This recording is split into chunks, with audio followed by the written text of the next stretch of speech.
Assalamualaikum warahmatullahi wabarakatuh. Halo teman-teman semuanya. Perkenalkan, nama saya Rismawarti, Prodi Perbankan Syariah semester 3A, Universitas Islam Negeri Sumatera Utara. Nah, dalam video saya kali ini, saya akan menjelaskan video saya yang bertemakan pengusaha produksi tempe. Seperti yang kita ketahui bahwa tempe merupakan makanan khas orang Indonesia dan bahkan bisa dikatakan sebagai makanan favorit orang Indonesia. Tempe ini yang terbuat dari fermentasi terhadap biji kedelai atau beberapa bahan lainnya.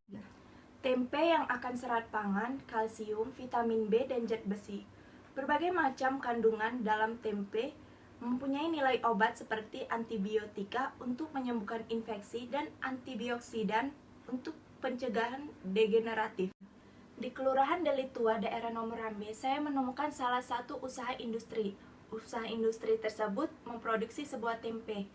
Usaha pembuatan industri tempe ini sudah lama dijalankan oleh Bapak Salimun dan keluarganya. Berikut wawancara saya dengan salah satu seorang anak pengusaha pemilik usaha tempe ini. Nah, usaha yang telah dijalankan oleh Bapak Salimun dan keluarganya ini telah menarik perhatian saya dan untuk menggali informasi lebih lanjut tentang pengusaha tempe ini.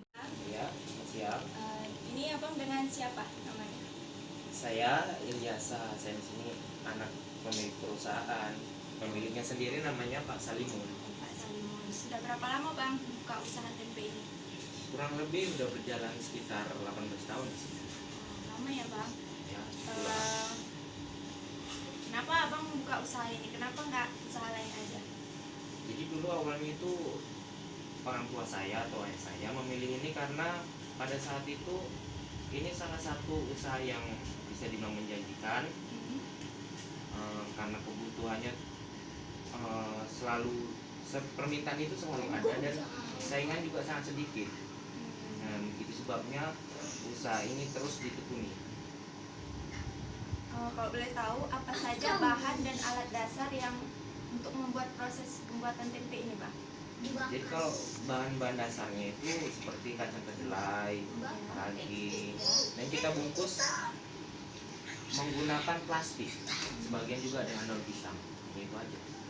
Jadi fungsi ragi itu sendiri apa bang? Fungsi ragi itu sebagai pemicu tumbuhnya jamur di tempe. Gitu.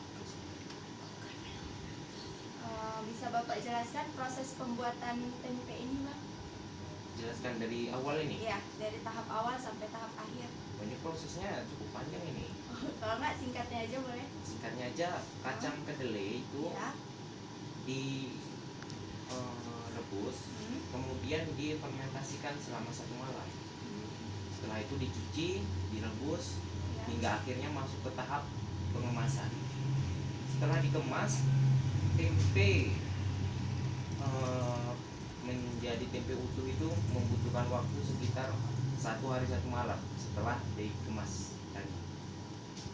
Itu gambaran umumnya aja ya. Kalau kita bahas secara detail ini panjang. Jadi untuk kacang kedelainya itu dapat dari mana bang? Di sini kami udah ada langganan, dia grosir, nggak kalah jauh dari sini, di daerah Delitua. Jadi untuk misalnya nih tempe sudah jadi itu dipasarkan ke mana aja gitu? Jangkauan kami udah ada langganan-langganan sih, biasanya di Ya. pasar tradisional, di warung-warung sekitar daerah tempat kami ini. Hanya itu aja. Kira-kira berapa keuntungan per tempenya atau per harinya gitu yang diperoleh? 2.500.000 per hari. Jadi modal untuk perharinya itu berapa bang? Kalau boleh tahu. Modal di sini kalau kita jelaskan ya pastinya susah, soalnya seperti listrik, air itu kan juga termasuk juga kan. Kita sulit menghitungnya, soalnya listrik aja pun gabung sama rumah. Jadi mau kalau modalnya kurang lebih ini nggak pasti ya. Iya. Diperkiraan mungkin sekitar 1 jutaan lah. Jutaan gitu ya bang. Jadi untuk pembuatan tempe ini memang abang sendiri dan keluarga atau memang ada pekerja lain gitu yang membantu proses pembuatan tempe ini, Bang?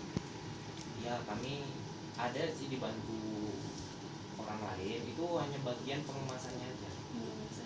Selebihnya kayak masak atau proses menambahkan lagi itu kami sendiri. Jadi untuk diperjualkan ke pasar itu biasa berapa, Bang? Per tempenya atau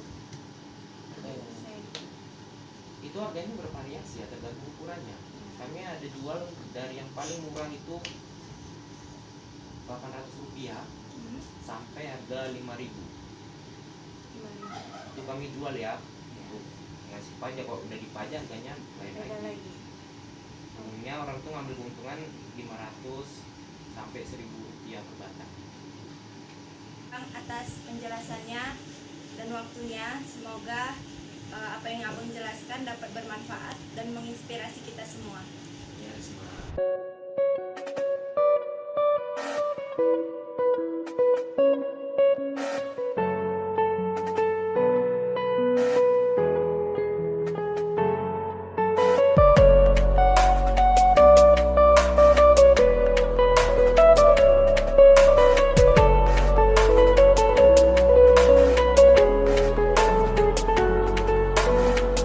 Lebih dan kurangnya saya mohon maaf apabila ada kesalahan. Wabillahi taufiq wal hidayah. Assalamualaikum warahmatullahi wabarakatuh.